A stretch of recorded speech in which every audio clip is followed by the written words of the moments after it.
तो आज हम समझेंगे मार्क्यू टैग। मार्क्यू टैग को समझाने से पहले मैं आपको ये बता दूं कि मार्क्यू टैग को HTML5 के अंदर से हटा दिया गया है। ये HTML4 को सपोर्ट करता था बट HTML5 के अंदर से हटा दिया गया है। बट ये एक बहुत कमाल की चीज़ है और अक्सर यूज़ की जाती है, तो इसलिए मुझे लगता था कि ये चीज़ भी आपको समझा देनी चाहिए। तो अब सबसे पहले मैं यहाँ पे क्या करता हूँ कि मार्क्यू टैग को ओपन और क्लोज कर लेता हूँ। MARQUE,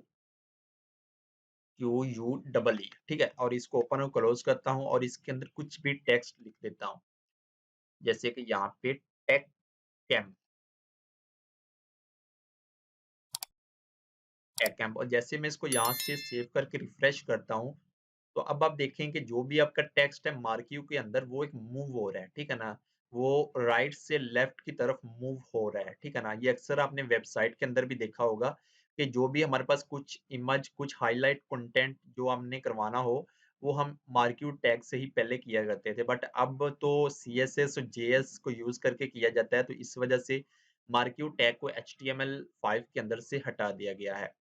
तो अब अगर आपने यहाँ पे गौर किया हो कि जो भी हमारे पास मार्क्यू टैग के अंदर जो भी कंटेंट है वो फुल विड्थ रहे रहा, बट मैं चाह रहा हूँ कि जो भी ये टेक्स्ट है ये यहाँ से लेके यहाँ तक जस्ट मूव करे, या यहाँ से लेके यहाँ तक, तो वो किस तरह करते हैं। तो मैं क्या करता हूँ कि यहाँ पे हमारे पास मार्क्यू के अंदर एक एट्रीब्यूट आता है विड्थ, ठीक है, WIDTH, और इक्वल टू कोटेशन, ठीक है, इसके अंदर हमने वैल्यू पास करनी होती है। तो अब मैं इसको कर देता हूँ 50%, ठीक है। तो अब अगर आप गौर करें जो भी हमारे पास टेक्स्ट है वो 50% से मूव कर रहा है, यानी यहाँ से लेकर यहाँ तक मूव कर रहा है। बट अब मैं ये चाह रहा हूँ कि जो भी हमारे पास ये मार्क्यू के अंदर टेक्स्ट है, ये राइट से लेफ्ट नहीं बल्कि लेफ्ट से राइट की तरफ मूव करे, या ऊपर से नीचे, या नीचे से ऊपर की तरफ मूव करे, तो वो किस तरह करते हैं।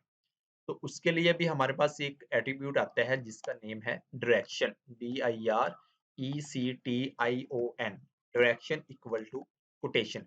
बाय डिफॉल्ट जो इसकी वैल्यू होती है वो है लेफ्ट, ठीक है, जैसे कि लेफ्ट को मैं यहाँ पे लिखता हूँ और इसको सेव करके रिफ्रेश करता हूँ, तो ये राइट से लेफ्ट की ही तरफ मूव कर रही है।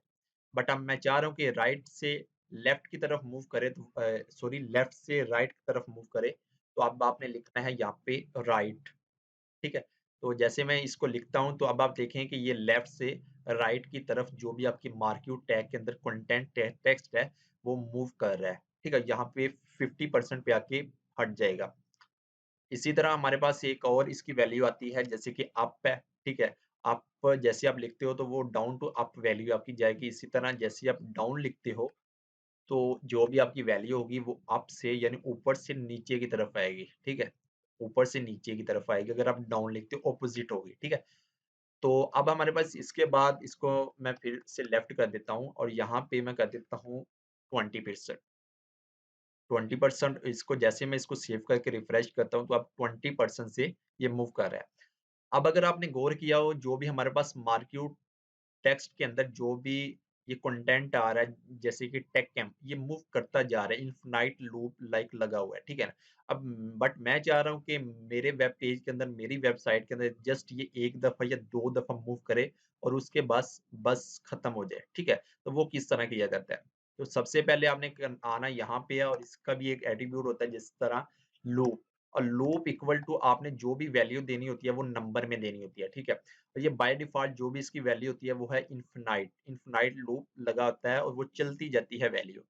तो जैसे कि अभी के लिए मैं यहाँ पे वैल्यू दूँगा जस्ट 2, और जैसे मैं इसको वैल्यू 2 देता हूँ, तो अब आप देखेंगे यहाँ से जो भी हमारे पास मार्क्यू के अंदर टेक्स्ट, और उसके बाद एक दफ़ा फिर ये मूव होगा, मूव होने के बाद ये टेक्स्ट हट जाएगा, यहाँ से हट गया, ठीक है? तो ये था हमारे पास HTML4 का एक मार्क्यू टैग, जिसको हम अक्सर अपनी वेबसाइट में यूज़ करते हैं, बहुत ही कमाल की चीज़ है।